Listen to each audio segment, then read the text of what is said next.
Hai semua. Okey, kita sambung. Kali nota Melaka graf fungsi kuadratik. Okey, kalau ikut silibus lama, soalan Melaka ni memang antara soalan famous lah. Okey, so biasa dia akan bagi dalam 2 markah ke 3 markah untuk Melaka graf.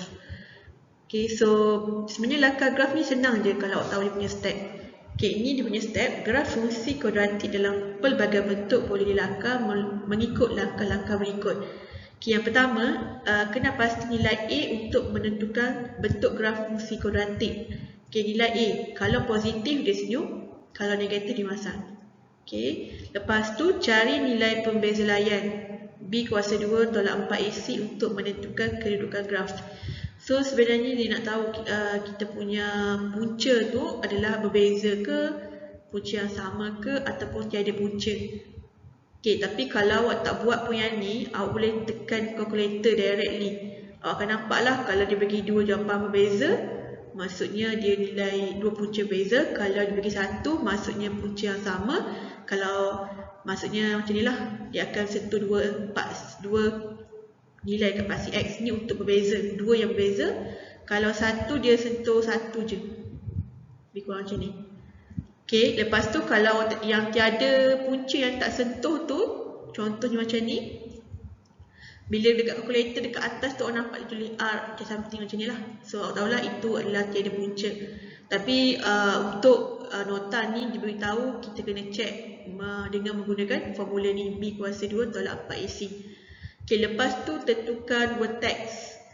Okay, bila nak tentukan vertex ni, awak boleh guna formula directly. Maksudnya dia kan ada formula untuk cari vertex di mana nak cari X adalah X sama dengan negatif B over 2A kan. Cek balik sekejap lagi. Okay, lepas tu bila dapat nilai X, masukkan koordinat X ni kepada persamaan asal untuk tahu nilai Y. Okay, lepas tu tentukan titik persilangan pada paksi X dengan menyelesaikan persamaan fungsi kuadratik. Maksudnya dari sinilah, kalau awak tak buat yang ni, maksudnya kita guna calculator yang macam cikgu Syu cakap tadi lah. Okay, so cari dia punya 2 punca tu, antara 2 punca sama, berbeza atau tiada punca. Okay, lepas tu cari nilai F0 untuk menentukan pitasan Y. So yang ni nak tahu pitasan Y, maksudnya awak masuk nilai X tu kosong, awak dapatlah pitasan Y tu berapa. Kemudian plotkan titik-titik yang diperolehi pada santah ke atas dan lukis satu parabola licin bersimetri pada garis mencancang yang melalui vertex graf. So maksudnya berdasarkan bentuk yang kita tahu ni dengan vertex dan juga pitasan Y dan juga yang ni punca tu kita lukislah gambar kat sini. Okay, kita tengok contoh. Okay, ini contoh 15. Lakarkan graf bagi fungsi kuadratik. Okay, so sekarang kita nampak dia punya A adalah negatif 1. So A lebih kecil dari kosong, maksudnya Fx mempunyai titik maksimum. Maksudnya bentuk macam ni lah.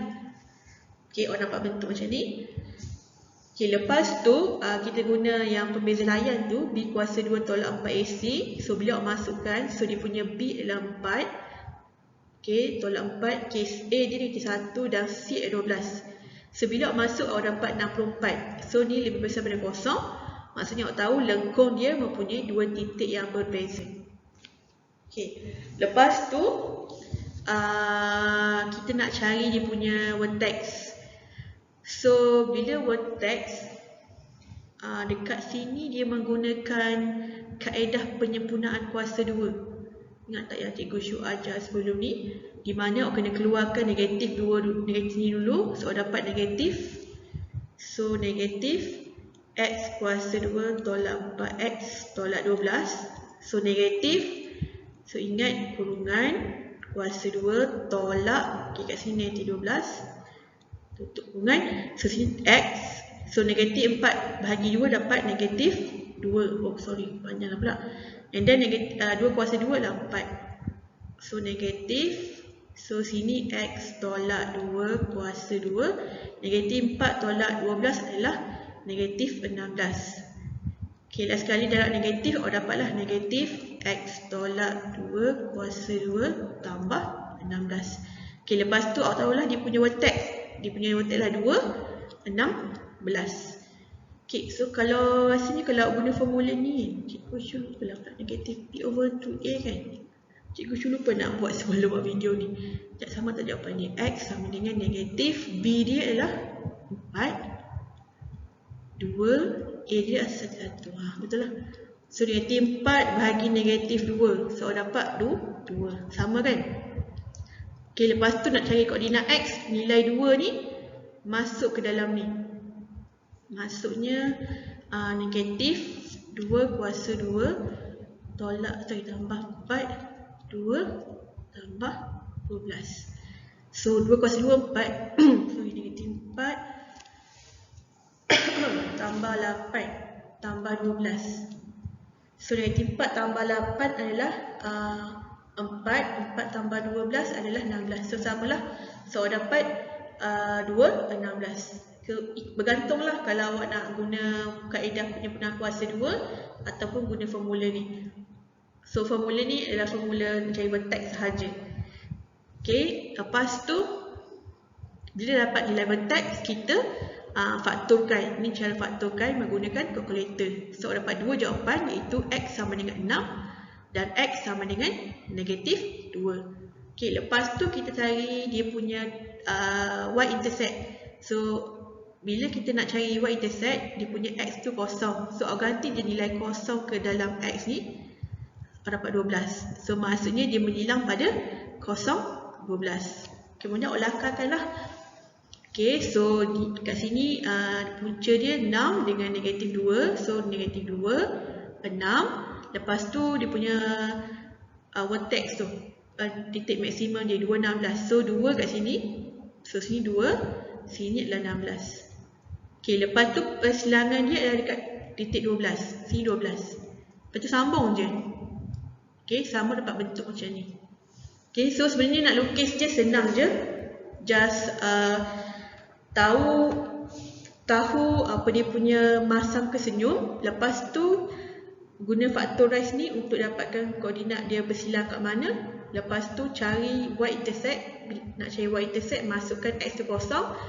Okay, untuk cari vertex ni, cikgu ikutlah pada mana awak selesa, antara awak nak guna kaedah penyempurnaan kuasa 2 ni ataupun guna formula.